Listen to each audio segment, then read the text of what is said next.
পুশিনের ঘটনা ঘটলে ব্যবস্থা নেবে বাংলাদেশ, পররাষ্ট্রমন্ত্রী। হেফাজতের 58 জন নিহত হওয়ার তথ্য রয়েছে, চিফ প্রসিকিউটর। চলতি বছরের শেষে স্থানীয় সরকার নির্বাচন। বিজেপি অনৈতিক জয় পেয়েছে, মমতা ব্যানার্জি। লন্ডনের চলচ্চিত্র উৎসবে বাংলাদেশের সিনেমা।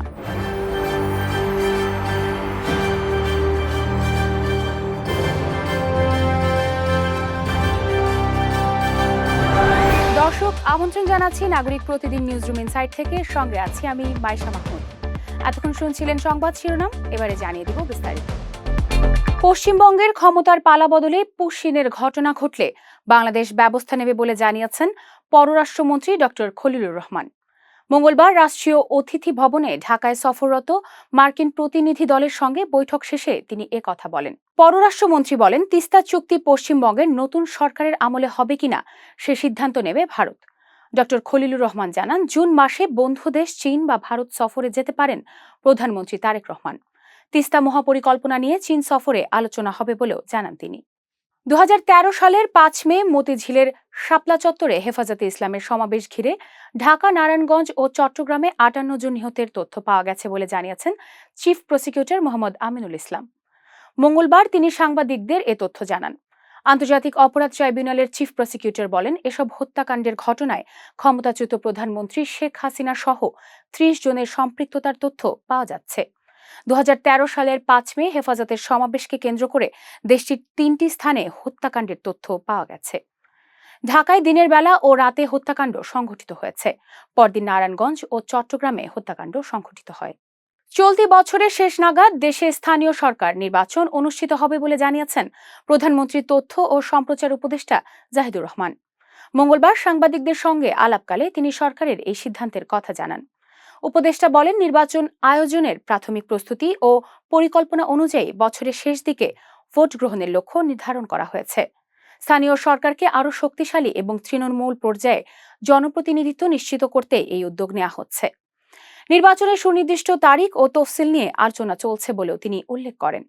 বলেন, ধাপে ধাপে নির্বাচন করতে 10 মাস থেকে 1 বছর লেগে যাবে। উপজেলা পরিষদকে খাটো করা বা অক্ষম করার পরিকল্পনা সরকারের নেই। সরকারের পক্ষ থেকে সময় মতো বিস্তারিত তথ্য প্রকাশ করা হবে। পশ্চিমবঙ্গের সদ্য শেষ হওয়া বিধানসভা নির্বাচনে ভূমিধস জয় পেয়েছে বিজেপি। ভরাডুবি ঘটেছে তৃণমূল কংগ্রেসের। তৃণমূল কংগ্রেসের সভানেত্রী মমতা ব্যানার্জি এই জয়কে অনৈতিক বলে মন্তব্য করেছেন।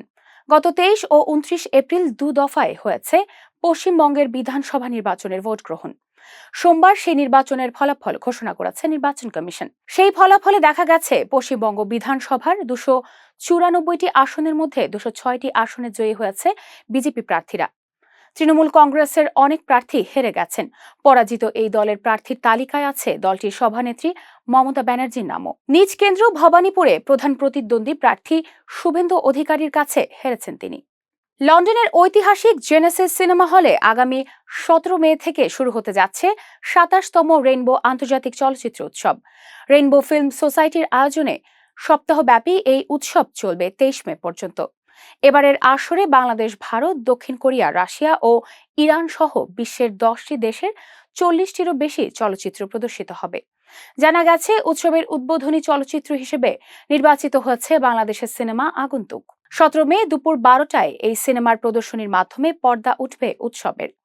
বাংলাদেশের সিনেমার পাশাপাশি উৎসবে আন্তর্জাতিক অঙ্গনের বেশ কিছু প্রশংসিত সিনেমা প্রদর্শিত হবে। এর মধ্যে রয়েছে ইরানের দ্য লাভড মি, রাশিয়ার the mystery of black hand, ভারতের যত কাণ্ড কলকাতাতেই ও গৃহপ্রবেশ, চীনের দ্য শোর অফ লাইফ এবং দক্ষিণ কোরিয়ার ড্রেইনড বাই ড্রিম। দর্শক, এই ছিল নাগরিক প্রতিদিন নিউজরুম ইনসাইট থেকে সর্বশেষ। পরবর্তী সংবাদ দেখার আমন্ত্রণ জানিয়ে বিদায় নিচ্ছি।